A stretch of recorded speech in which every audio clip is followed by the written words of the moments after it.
Vemo, da so možnosti zdravljenja tovrstnih bolezni pri nas dobre, pa vendarle obstaja še vedno veliko izzivov, zlasti po strokovni plati.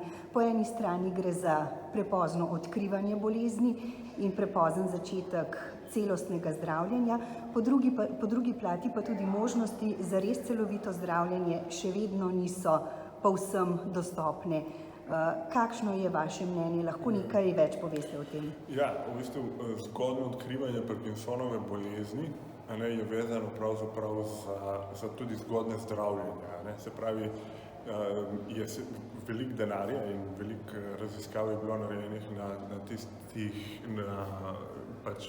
v raziskovanju pravzaprav prodromalne faze Parkinsonove bolezni, kar pomeni, da se bolezen odkrije takrat, preden se jasni znaki Parkinsonove bolezni pojavijo. Vse veste, Parkinsonova bolezen je bolezen, ki se kaže recimo z tresenjem, predvsem v mirovanju, z rigidnostjo, se pravi z togostjo mišic in se pravi bradyhipokinezijo. Zaenkrat bolezen diagnosticiramo tako, da če je prisotna upočasnitev plus recimo bodisi tremor ali bodisi rigidnost, postavimo diagnozo. V zgodnji fazi bi bolezen postavili oziroma v prodromalni fazi bi diagnozo postavili takrat, ko v bistvu je prisotna recimo določena kombinacija simptomov, ki niso motorični. Problem pa je v tem, da v bistvu zaenkrat pravzaprav ni zanesljivega algoritma, kako bi bolezen postavili recimo v tej prodromalni fazi.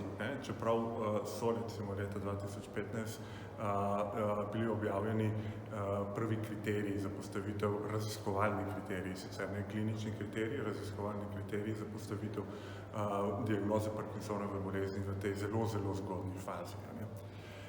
Drug moment je pa tole, recimo bolezen postaviti recimo zelo zgodaj, ko se pojavijo zelo blagi motorični znaki.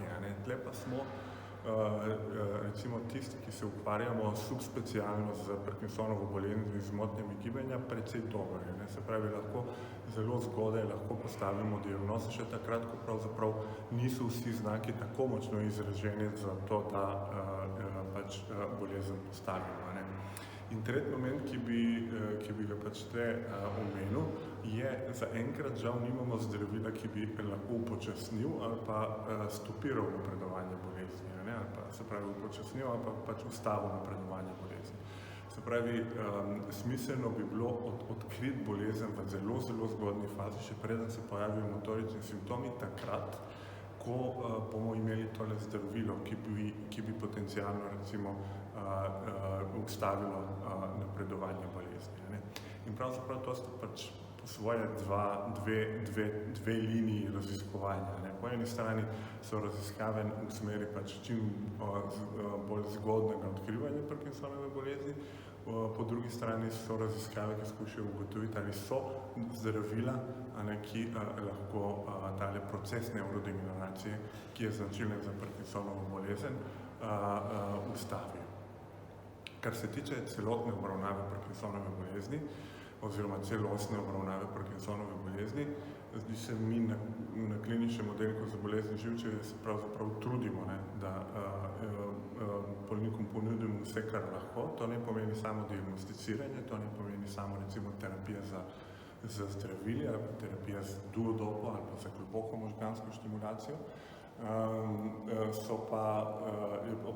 To vključuje pravzaprav tudi rehabilitacija, se pravi fizioterapija, delovna terapija, logopedija, psihologija, se pravi tisti nevrorehabilitacijski ukrepi, ki so izrednega pomena pri Parkinsonovi bolezni, ki žal pri nas v družbi še vedno ni tako sprejeto pravzaprav, da tudi tista skupina bolnikov, kot so recimo bolniki s Parkinsonovo boleznijo, ali pa bolniki z drugimi motnjami gibanja ali pa z drugimi nevrodegenerativnimi boleznimi, kot je recimo demenca na koncu koncev, da potrebujejo v bistvu tako celostno rehabilitacijsko obravnavo.